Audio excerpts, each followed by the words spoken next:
start of something new. You're watching The Dump, where all the news belongs.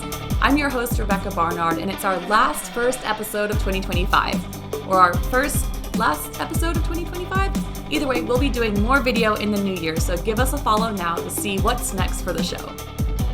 If you're new here, when you tune into The Dump, you can count on me and our team of real live late-night comedy writers to deliver on the latest news. Like this story. Pantone has picked white as 2026's color of the year, a clear win for the Trump administration.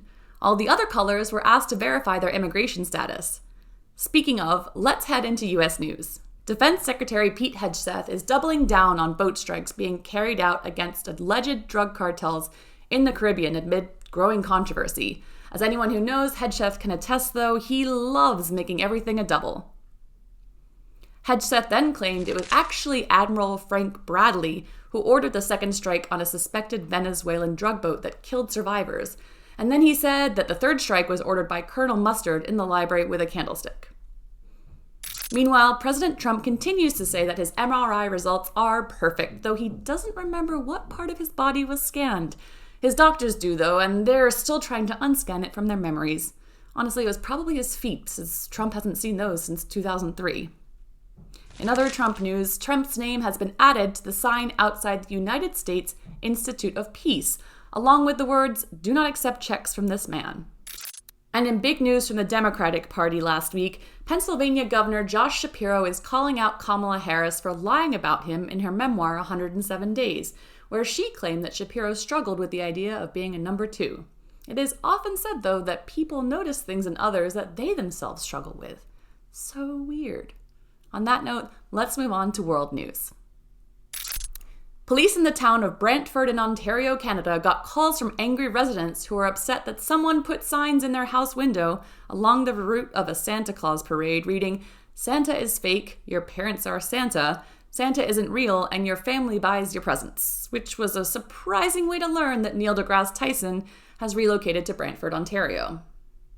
Meanwhile, the United Kingdom is blaming Vladimir Putin for the 2018 death of an innocent British woman who unknowingly sprayed herself with perfume from a bottle that contained a Russian nerve agent. Putin is claiming innocence under the excuse that all Russian perfumes smell like that. And in South Korea, police arrested 4 people for hacking 120,000 internet cameras and making sexually exploitive videos. The worst part, they were all videos taken outside gas stations. And 3 Austrian nuns in their 80s who fled their care home to return to their former convent have been granted permission to stay, provided that they stay off social media, which is tough because they make most of their money on only nuns. And now on to health and science news, because health and science are still a thing, right? RFK Jr. has replaced the head of his controversial vaccine advisory committee. He was apparently fired for not being enthusiastic enough about bringing back old childhood diseases. And new research shows a week-long break from social media may ease symptoms of anxiety, depression, and insomnia. Read about it in these 20 slides with crazy gifs that will drive up your heart rate and, wait, now look at this, and this ad, that other ad, and your high school's ex-girlfriend's kids. Moving on. A large study of brain scans shows that our neural wiring evolves through 5 major stages from birth to late old age. The 5th stage is where you believe everything you see on Fox News. And a DNA analysis of almost 3,000 canines has suggested that most dogs have a little wolf in them, which also doubles as most dogs' go-to pickup line when it's getting late at the dog bar. And now moving on to business news. Economists were anticipating the November labor report would show 40,000 new jobs, but according to new data from ADP, private payrolls actually shrank by 32,000 roles. The Trump administration blames that shrinkage on the fact that it was cold when those jobs got out the pool. Milk being sold in Illinois and Wisconsin is being recalled over the presence of cleaning agents because it's like your mother always said, don't cry over spilled milk, mop the kitchen floor with it. And another new study this past week has found that soybean oil contributed to obesity in mice, prompting concern that the United States' most popular cooking oil could be playing a role in the country's obesity problem, because everyone knows that the problem is the oil and not the McRib that's cooked in it. Flashbacks to Thanksgiving. Let's keep going. On to pop culture. The AI-generated country song called Walk My Walk hit #1 on Billboard's country charts this past month and is now suspected for stealing from a real artist. To get past this controversy, the AI band has since made 4,000 new #1 hits. And now, a quick break from one of our sponsors. Do you ever miss the simpler times? Those good old days of yesteryear? Life down on the server farm? Well, KTEL Records invites you to relive those glory days with our new compilation, 404 AI Country Hits. We've got classics like Stand By Your Mainframe, Old Town Ram, Friends in Low Batteries, Whose Bed Have Your Reboots Been Under, Buffer The Next Teardrop Falls, Ring of Firewall, God Bless the USB, All 16 Bits, Bitcoin Miner's Daughter, Jolene, and I've Got Friends in Virtual Spaces, and many, many more. Available on 8-track, compact disc, and Edison cylinder. It's the perfect gift for Christmas or Alan Turing's birthday. Call now, operators are standing by.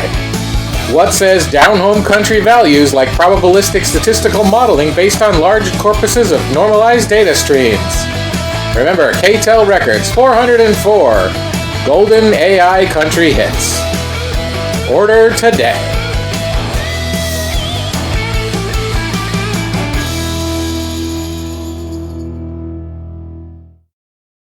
And we're back. Melania Trump has launched a production company called Muse Films. The Dump got a quick look at some of the projects they're looking at developing. First up, it's Rush Hour 4, 5, 6, and 7. She's also looking at new Hidden Figures, but it's about laundering money. They're trying to put together James and the Giant Impeachment. And there's also The Purge, opening January 6th. Her favorite, though, is the I Really Don't Care Bears, Do You? Movie. Then there's also Willingly Sleeping with the Enemy. A Funny Thing Happened on the Way to the War Crimes Tribunal. Of course, The Third Wives Club. Honey, I Shrunk Baron. And How to Lose the East Wing in 10 Days. In other entertainment news, Quentin Tarantino is facing backlash after saying There Will Be Blood would have been much better if Paul Dano wasn't, quote, the fucking weakest actor in SAG. This made Paul Dano very angry. Or sad, or happy. It's hard to tell since he's not very good at conveying emotion. Meanwhile, Elton John said in an interview last week that if President Trump managed to end AIDS, he would be one of the greatest presidents of all time. But didn't anyone tell Elton that Trump ended US aid in May? Finally, the Oxford University Press Word of the Year has been announced as ragebait, which is outrageous and makes us so angry. Ragebait is 2 words, not 1. 2 words. This has been The Dump, where all the news belongs. Follow us on social media at Dump the News or check out our website, thenewsdump.com. As always, I've been your host, Rebecca Barnard, and this is our last episode until 2026. So until next time, stay trashy.